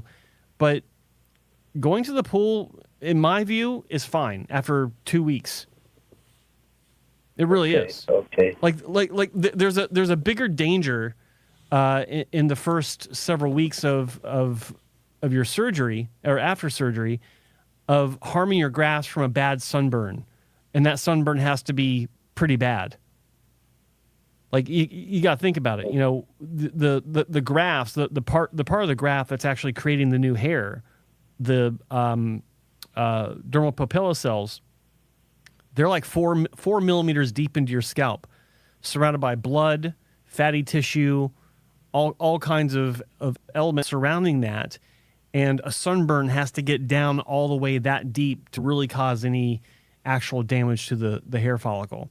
When you go outside and you get singed, you get a little bit of a mild sunburn, just a singe of your skin. That's not doing anything. That's not going to hurt anything. All right. But, and another thing. But Yeah. But those warnings are out there just because of the 1 in 100 dipshit that does wind up getting a really bad sunburn where blisters form and stuff like that because he went to Cabo and stayed out in the ocean on a sailboat and fell asleep or something. There's always some idiot that ruins it for the rest of us. Yeah. Okay. Exactly. Now here's another question too, though. I haven't heard it as much. That really scares me is like the 3 days after. You have to sleep upright, and the blood's coming. It's like that scares the crap out of me too. Like the first few days, where you have to sleep up in a chair and all that kind of stuff. I mean, why is that scary? Well, not really. You don't really have to do it. The reason why you're told to do that is so that you can reduce the amount of swelling that occurs in your face. That's why. I see. And if you have surgery, like you can. Here's what I did. I didn't really sit up in a chair or anything. When I had my surgeries, my strip surgeries, I would just get 2 pillows instead of 1 behind my head, and I get a towel and roll it up under my neck so I get the pressure off my neck, and then I get 2 pillows, 1 under each arm, just to kind of stabilize myself. I'd take a sleeping pill, and I wouldn't move. Right. Now it was better to do that for me, strip surgery, because you don't want to be rolling around on the wound. But I didn't sit up for the first few days. I did my very first surgeries before Dr. Wong, like back in the 1990s when I had those 2 mini micrograph surgeries that hurt like a son of a bitch. I did sit up in bed, like at a right angle, for 4 days, and I had a big turban of bandages. It was brutal. It was brutal, and I really did need to back then, because it was to avoid what would have been really bad swelling. I don't remember swelling up very badly back then, but anyway, that's mainly where that comes from. It's just to avoid swelling, because when you have all these injuries to your skin, and they are injuries, the natural reaction of the body is to create edema, and it swells. That's what causes swelling, like in your knee. When you bust your knee. Right. It swells up from edema, this yellowish fluid that's diverted and created to go around an area of trauma to prevent more trauma. That's all it is. So in the case of hair transplant surgery, you have edemic buildup. You also have the fluids that were injected into your scalp if tumescence was being used to inflate your scalp. All that's being pulled down by gravity. And so it's helping to disperse it. But you don't have to do it. All right. I mean, all of that, it's just, well, one thing about Dr. Dan, and I know it's a flight, and I know you can't do quite as many as Dr. Deep is, like, very aggressive with how many grafts, he wants to put in. But he's saying that, there's not much swelling, and he says he can do the whole procedure in 5 or 6 hours. And, 5 or 6 hours to do the entire thing, and then people get back. I don't know if it's sales or not, but of the people I've talked to, it's just getting my dandruff. But there's one guy here, no pun intended. I haven't heard you guys mention him, and I don't think he's part of either of your organizations, but he's up here in San Francisco, and he has a pretty big presence. He even had an open house, believe it or not, an open house where you could come. He'd have his people look at you. Is his name Rosanelli? No, Parsa Mojave. And he did the surgery for Jack Buck, the broadcaster's son. Yeah. John Buck. No, what's his name? Buck. The guy, the football and the sports announcer. His father was a famous. This is the kid who's had like 5 or 6, 7 air transplants. Yeah. Joe Buck. Joe Buck. So anyway, Parsa Mojave. Do you know anything about him? at all. He's up here. What do you think about Joe Buck's hair transplants? I think it looks good, but he's had 7 of them. He wrote about it in his book that he lost his voice on one of them because he said that the anesthesia messed up his voice or something. He went under a full anesthesia. He couldn't. He almost cost him his career, but he luckily got his voice back. So he talks about that. But Parson Mojave is a pretty big presence up in the Bay Area. He advertises a lot. But I've never heard of anyone with an open house, though. I thought that was open house is a real. It's an old school way of selling hair transplants. That's really, they used to. I mean, I think one of the first companies to do open houses was a company called Newhart Hair Clinics, and then the New Hair Institute did them as well. And they would have infomercials back in the day, and they would rent hotel rooms and have open houses, and or they would have it in their offices, and they'd serve wine and cheese and have former patients there who were there essentially incentivized to be there, maybe with a prior hair transplant or having another hair transplant. And of course, these are the best patients that the best examples, and nothing wrong with that. And essentially, it's a very old school way of selling surgery that still works. You don't see a lot of younger guys doing it now, but it's, Mohibe's getting up there, and he's also, he used to work with the New Hair Institute, and he's been around for a while. So that's, nothing wrong with it. It's just a way to sell surgery. Mm-hmm. Yeah. I mean, Rossinelli, who you mentioned, Spencer, he did a Hall of Fame basketball player. Rick Barry, I guess I'll say his name. But Rick Barry did a commercial for him. Yeah. And I don't know, he's been around a while. I mean, geez, I don't even know if he's still. Yeah. If he's retired, I don't hear his commercials anymore. He may have retired. Yeah, I think he's still working, but yeah. I mean, look, you've listened to the show long enough. You're naming some names that, they are a little old school, and you're also talking to some people who may be a little bit more forward thinking. You should be able to make a decision by now on, who you should seriously consider. I mean, if I got my nerve up to do it, and I'm almost feeling like, what, how bad could it be? I mean, I know that's a bad attitude, but I mean, if I went to somebody good, could it get any worse? I mean, it would at least look, I'm a little afraid of the shock loss, but assuming that it doesn't get worse, maybe it would help me a little bit. If it were to me, I'd pick Daniel. Or maybe he just sold me the best. Maybe he just said what I wanted to hear. But as far as I'm going to be honest with you, Dan is a super nice guy. He is very concerned about his patient outcomes, kind of in a way where it's almost, I don't want to say it's neurotic, but he really is concerned about his patient outcomes. And you don't see that. You see that, but you don't see it, the way that he speaks to me or when he calls me privately. He does believe in what he does, what he's doing, and he's doing the work himself. So I think that's unique. And he's not a real salesman. Yeah, he's doing his own podcast, and he's trying to get out there more, which is fine. It's reasonable, especially if you want to educate people. But, I personally think he's good at what he does. And it's not just because he's with the IHRS. I mean, he could produce what he's claiming he can produce. But he may be more conservative than you want. Yeah, that's right. He's in that kind of 2,000 graph area. But you know what? I don't want the strip. I mean, just because I'm afraid the healing and the numbness. And so if I'm going to do it, I feel, it's almost, let me just do the best I can. I'm not going to expect miracles. 2,000 grafts, 2,250. Hey, that should help me look a little better. That should do something. Well, then you know what you need. You've been calling the show for 5 years already. Well, I know, but I need reinforcement. I'm still on the fence. I really am.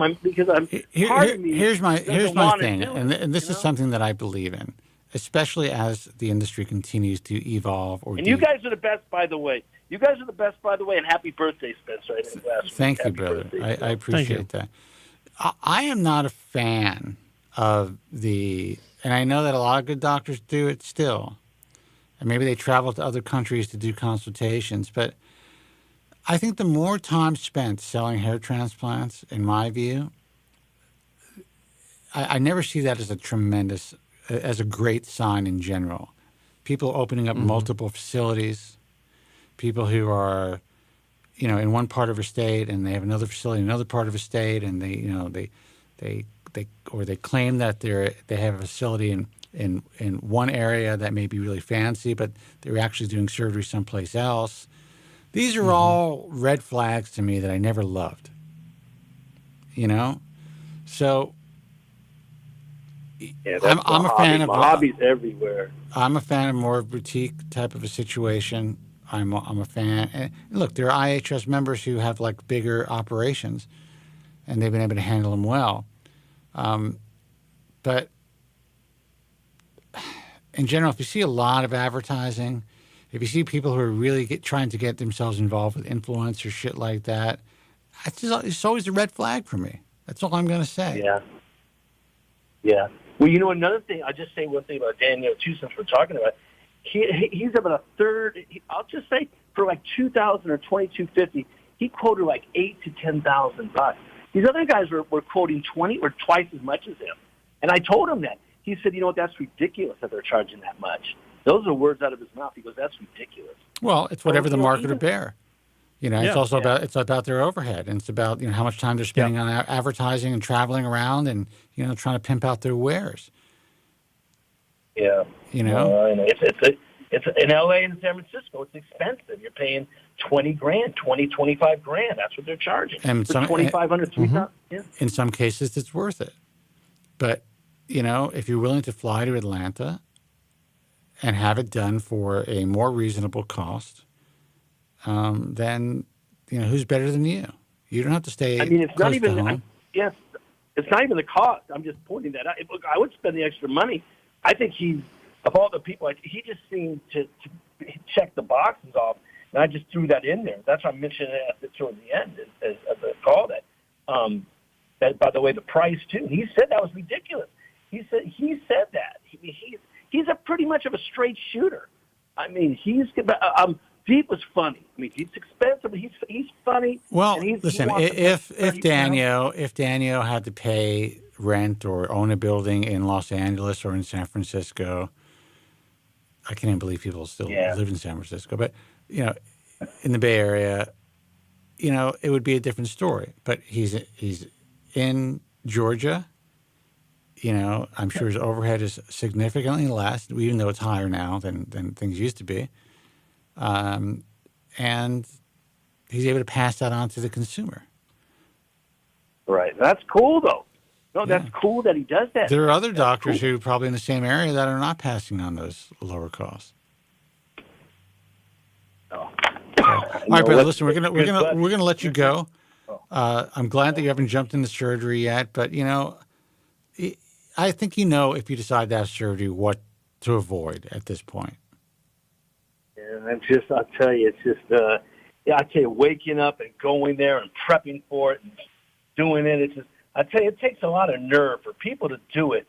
I tell you got to tip your cap to people who do it, especially Joe. You must have gone through a lot of psychological warfare to be able to get up and go and do that as many times. When I met Joe, he was a mental case.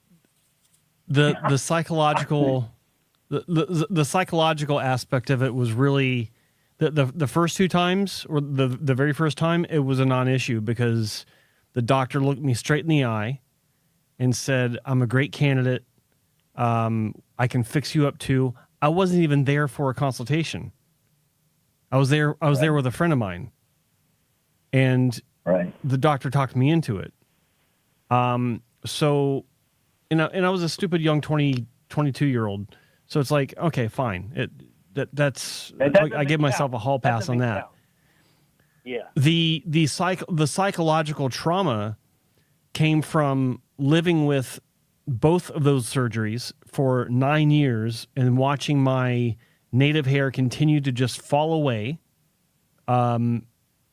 revealing every pluggy graft that was placed. Don't make me cry. And having to deal with that shit where people would comment about it. And then the real challenge was driving to Vancouver when I lived in Seattle, driving to Vancouver to actually have surgery. That was probably one of the top 3 toughest things I've ever done. Because you were scared? It was that bad. I was petrified. I was petrified. And it didn't fully hit me how petrified I was until I crossed the border and I was on the highway north of the border coming into Vancouver, driving through farm country. It just hit me. It's like, what in the actual F am I doing? What were you so scared of? What was I scared of? I'm scared as heck too. What were you scared of? I was scared of being screwed up worse than I was. Because remember, I had 2 wide donor scars that didn't allow me to cut my hair very short. And I had 800 micro mini grafts sticking out of my head at strange angles, and they were pluggy, and I was almost a Norwood 7. So I was in pretty bad shape, and I was worried that it would be worse. I had a lot of hope. I had a lot of hope, but I also had a lot of fear. I was petrified. I pulled over. I couldn't drive anymore. I was freaking out. I was literally freaking out. I wasn't. It's not hyperbole. I had to pull off the highway, not even on an exit. I just pulled over. Wow, and I sat awesome, there. Joe. And I actually called. I had to call a friend of mine back east. And that's awesome. Long story short, went through it, but it wasn't awesome going through. Like getting to that point was not awesome. It was not awesome. Yeah, it was terrible. You stuck it out though, and look, but you got through it, and look where you are today. Now you're giving back. Now you're, if you had turned around or not done it, you wouldn't have been where you are today and achieved all the success and everything. So, I mean, that's why I tell people, if I had a chance to go back and change anything, if I had a chance to change anything, I would tell myself not to do it in the first place.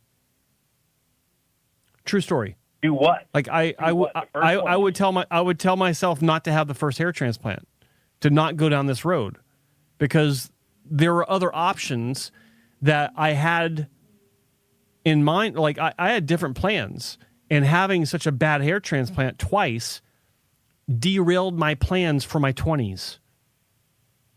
I had ambitions. I had things I want to do, and not being able to wear a hat got in the way. Mm-hmm. So you would have shaved your head then? That's in your 20s. You would have had a shave your head.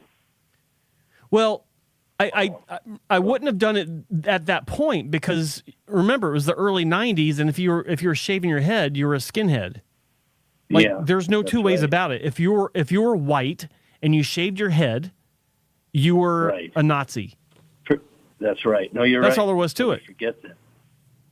Yeah, so you couldn't. Now, had I waited and then started doing that around the late 90s, early 2000s, then it would have been okay, because I would have been edgy and like one of the first guys to do it. But that's when it was starting to come in. But at the same time, I don't regret what I've been through, which is contradictory to the first point. But I don't regret it, because it has made me who I am. I am like the kind of person that I can get up on stage and talk to anyone, talk to any number of people, and I've done it. And I don't get so freaked out, because I have had to learn through those 9 years of having a shitty hairline and just looking terrible. I had to learn how to get past people staring at my hairline by staring them in the face, in the eyes, and forcing them to look me in the eye by continuing to look at them in the eye. That's how that works. And so in being in situations where I knew that they were staring at my hairline but I had to keep going. I had to push through with my presentation of myself and whatever it was I was selling, because I was a enterprise level IT sales rep, and it hardened me. That is unbelievable in your 20s to go through that when you're supposed to be in your physical freaking prime, like I was talking about in the beginning of the call. It's funny how the call has gone full circle. That's when you're in your freaking prime, and yet you were suffering. You were really suffering in your 20s. So I'm sorry about that, man. I hadn't really heard the whole. And my suffering was different because I wasn't stupid enough to get a hair transplant at 22. But I'm just kidding, Joe. But I know. My suffering was about just the changes that were happening and the hair falling out and seeing it all over the place, and what my future held, and I was just obsessed with it. So I would say that I lost my 20s in a different way, where I was living in a world, in a mind that I didn't want to be in, because this was happening to me. People were starting to make comments. It was really fucked up. But So, but you do what you do. You do what you can do, and you can't get those 20s back. But I turned my Achilles heel into my career, and I made something out of it. Awesome. Instead of just bitching on all type bald spot. No, Spencer, you guys are the best without question in this field. No first, second, third, not even nobody even close. What advice can you give? Like I'm having the psychological dissonance, or when you go back and forth or whatever. What advice can you give people about the psychological component of this? I mean, you guys talk a lot. I appreciate about the physical and the medicine and the physical, about the psychological. What advice? What can you say about that, or what should you say about that? I think that you either got to shit or get off the pot. If you can't deal with it, if you're really that terrified about the outcome, which is a reality, we taught you that, then don't have it done. You're 60 years old. If you really believe it's going to enhance your life, to have more hair and have a better hairline, then you know how to get it. And it's always a risk, but you can mitigate that risk by making the right choices. But what about that day of or the week of, and all of that stuff? When the rubber hits the road, when it really comes down to making the appointment, putting the deposit down, making your reservation to go there. I'm gonna say something here that I think bears mentioning. You've been doing a lot of research, and I really appreciate the amount of time and effort you've put into your journey to find the answer for you. But what I've noticed about you over these years that you've been calling is you do tend to ask a lot of the same questions repeatedly, and that's not a fault. I didn't realize that. I didn't even realize it's just an observation. I'm just commenting on that. But that observation leads me. It leads me to believe that you're not ready for a surgery, and I don't think you will be. And the reason for that is because, we talk about so many things multiple times over and over, and you have a tendency to ask the same questions about what we've been talking about over and over, as if we've not talked about it. And again, it's not a slight. It's just an observation. But what this tells me is that you are running these things through your head 1,000 miles per hour, 1,000 times every day. And you're having, well, okay, but you understand what I'm saying. No, I know what you mean. My point is, I think that you're one of those people that overanalyzes things to the point where it's analysis paralysis, and lots of people have that. I have that sometimes. But I've learned to step back when I recognize that about myself. Okay, because of fucking reviews. And tell myself, you know what? Maybe I shouldn't be doing this. That's what I do. When I realize that I'm going through analysis paralysis, I stop myself. I step back, and I'm like, you know what? I probably don't need that, or I probably need to think of this in a different way. In your case, I think that you need to back away from surgery and not have it until that you can say to yourself, this is the guy. I'm going to go, maybe just do a recap on the stuff that you need to know, file that shit away, and pull the trigger. If not, you're 60 years old, you're not bald. Live your life. Don't let the you think that you think you're stressed now, or it sounds like you're stressed now. Wait until you actually have surgery. The waiting and the choosing and the trying to figure, that's nothing compared to actually having the surgery, and then what you go through afterwards. And you're hobbling around that fucking hip. It's gonna be a whole thing. I hope you guys don't mind me calling, though. Dude, you're a great caller. You're one of the best callers, man. We really appreciate you. I mean, I'm sincere and look, in my, expression. Yeah, no, I know you're sincere. Your sincerity comes through loud and clear, and that's what tells me that you're not ready. Okay. You're not there, man. You are not there. I appreciate it. Look, I know Dan Daniel. He is a nice guy, and he is passionate about what he does. No question about it. But that's him. We're talking about you. Right. You are not a candidate for hair transplant surgery simply because you're the kind of I've seen this so many times, brother. I've seen this so many times.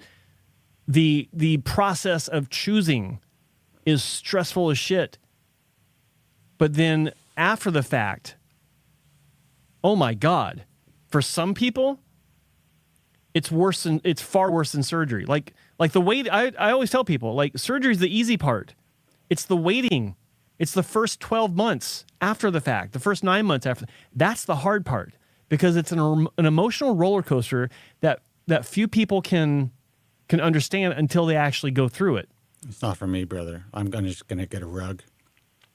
Yeah. Hey, yeah. I would think, though, Joe, I would think after the surgery is done, I would have a sigh of relief. I wouldn't be worried about every single day. I would just, no, really, I would say, okay, I did it, and now it's up to God how it's going to grow in. I mean, I wouldn't be like, I don't think so. I don't think I'd be looking every day, well, it didn't grow today, it didn't grow. I mean, the fact is, I'll let you in on a secret. In my 20 plus years in this industry, I have never met a single person that has not been at some point worried or concerned, at the very least concerned, about their progress or about the process after the fact, because they start thinking of shit they didn't think about before. There's one person after their 4th hair transplant, they learned to take it easy. This guy, me. It was my 2nd surgery with Dr. Wong. I was still at month 5 or month 7, something like that. I forgot what it was. I walked into the consultant's office, Mike Furco, who's no longer with the company. And I said to him, I'm kind of worried. And he laughed at me. He laughed in my face. He goes, dude, you're Joe Tronic. He's like, I swear you I'm know not all this hungover. shit. Yeah, exactly. You know all this shit. And you should know better by now. You got, you got so much more to go. I'm like, yeah, okay, you're right. And that was me. That was like 2005 when I was like really into this shit. Like I was really into the online world and researching and sharing and educating. And I suffered from that. Dude, you were but then brutal. after that, you were brutal online. After that, okay? Oh yeah, of course it did. After that, I had no problems with surgery. None. I had no questions. I had no worries. I had no concerns. Even if I did see something starting to go south, like after one of my surgeries, the donor scar in the occipital region did start to stretch. You know how many shits I gave for that? 0. Yeah. I didn't care because I knew that eventually it would be fixed somehow. I gave 0 Fs. I guess everyone else, like it doesn't. The point is, it took me, after so many surgeries and working, 30 feet, 40 feet away from an OR and working with, arguably two of the best in the world. It took multiple surgeries for me to get to the point where I was like cool with the post-op, with the recovery period. So my point is, you have no idea what post-op's going to be like, and you're going to have questions popping up that you never imagined that you'd be asking. Oh, shit. It's true. Excuse my language. It's true. All right, Okay. brother, listen, we're going to call it a night. All right. I want to thank Okay, everybody. thank you I want so to much. thank you for calling, man, and I think Joe's advice is pretty spot on. I mean, you may not be a guy that's really obsessing after the surgery, but you could be. But right now, I mean, you are looking at every possible nuance, and you are asking the same questions, which is fine, but it does indicate. I didn't think I was. No, I but didn't think I was but it doesn't make a asking difference. It's fine. It actually gives us a better indication that you might not be ready. Mm-hmm. Okay. That's it. But also, I think it's important that you bring up all the doctors that you bring up to us. And all I can tell you is, in my view, the less flash, the better. Yeah, I agree with that. When you're dealing with a doctor in this industry, especially here. And I'll go ahead and repeat to you what David Hutton in the chat room says, and I think this is fantastic. He says, you may end up doing nothing if you wait to feel wait to you to feel good about. What he's saying is, you may feel good about not having surgery if you just give it some more time. And I think that's spot on. Well, no, I had it. I did it, but it comes and goes. It comes and goes sometimes. Yeah. Like I feel like I'm okay, and then other times, like if I go to a social event and I feel like I go, God damn, I don't know. It's inside of me, like man, yeah. I felt I worried about it. I was worrying about it, kind of thing. I get it. Look, I get it. I have to go out to dinner now and pay my bald spot. You think that's fun? Yeah. Yeah, but it looks good though, Spencer. So you're winning. You're as long. Hey, if nobody can tell, then it's all good. I don't even know if anybody can tell, but at this point, as long as I can, go out into the world and feel relatively comfortable, that's what matters. I take it day by day. Day by day, man. At our age, yep. I know people that are dropping like fucking flies, man. You're hobbling around with a fucking titanium hip. I know. Hey, I'm just saying, I used to have such nice hair. That's the thing. I used to have really nice hair. Me too. I used to be just not even like 15 years ago. That's the thing. And oh, it's boo-hoo. Damn. Oh, you're so you had nice hair when you were 45. You know how lucky you are? Age, I know, but I'm just saying. I wish I would see pictures of myself then, and it's not who I am now. And then, it is bothersome. It does hurt. It does hurt. Tomorrow, someone's going to wake up with melanoma of the eye and have to have their eye removed. They're not going to look the same either. No, I know, Spencer. I'm just saying. I'm just talking to you guys because you guys, you guys are the experts in this. I'm not being. I hear it's a blessing. Every day is a blessing. I got a big. What is it called? A seborrheic keratosis on the back of my head. That and Andrew Zarian was here. Andrew Zarian from the Guys from Queens Network and Matt Men. He was here helping me redo my rig, and I had scratched it at night, and it was bleeding, so it looked like a scab, and he was horrified. When he saw that. He's like, I didn't want to say anything, but what is that? Because I brought it up. He's like, I saw that. Yeah. And I'm like, I can't paint over it because it's busted. But it's some old man shit that I'm eventually going to have to get lasered off. But I don't want to get it lasered off because there's still hair in there. Yeah. I know. Every precious follicle. Yeah. So I'll be called scabby. That's just the way that it is. But we're very fortunate. We really are. We wake up in the morning. We could somehow have some semblance of looking normal. I don't know what you look like, but the way that you describe yourself, you're probably a normal-looking, athletic guy with a fake hip. I used to do legal commentary on TV for 8 freaking years. Yeah, I couldn't have looked that bad. A TV fucking guy with a 10 fake years hip. I'm sorry. I don't know why. No, it is a fake hip. It is a fake hip. No, it is. And he's zeroed in on that. yeah, and you know what? That's good.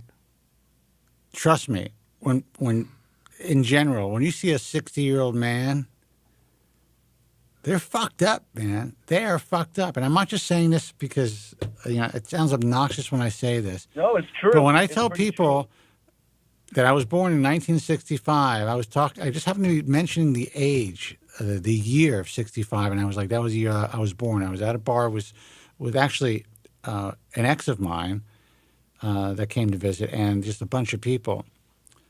This guy freaked the fuck out. And he was I think he said he was 44. And then his wife comes over, he's like, guess how old this guy is? First of all, I hate that game. But my point is, it sounds like you're kind of in the same position where you took care of your body, you exercised, you played basketball. You probably look a lot more youthful than a 60-fucking-year-old man. Yeah. Be appreciative. Yeah, but I know I am. I know. I am. It's just the hair is, that's why this industry, like you guys say, is $1 billion. The hair is the hair. But I hear you, Spencer and Joe. I hear you. Just the hair is the hair, man. It's all good. It's all good. I appreciate you guys taking my call. All right, brother. And I didn't mean to repeat everything like that. I didn't know I was. I thought I was coming up with some different stuff. Joe's not scolding you. I'm not scolding you. And don't apologize for it. You're asking questions that you are looking for the answers to, and that's fine. There's not that's a normal thing that a lot of people do, but it's this pattern that you have that tells me that you're not ready. These one of the things I learned to look out for, and there's nothing wrong with it. This is a good thing that you're not ready for surgery. It really is. Okay. The further you can stay away from surgery, the better you are.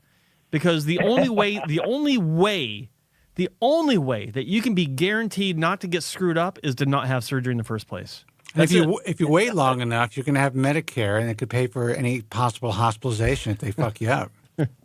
Well, hey, that's a consolation anyway. Yeah. Hey, maybe Medicare could pay for the surgery. Dude, I know that sounds crazy, but I look at my health insurance, premium, and I think that I'm about 5 years away from Medicare.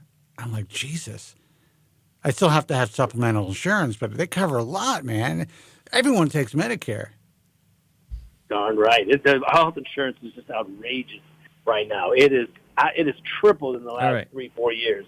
It has, brother. Listen, we're going to go. Callers who are on hold, sorry, man. You should have called in earlier. All right, brother. Thanks for the call. Have a great weekend. Good luck. Okay. Thank you, guys. Take care, man. Bye-bye. All right, we're going to go, callers. I had to hang up on you. Thank you so much for tuning in. I wish you would have called earlier.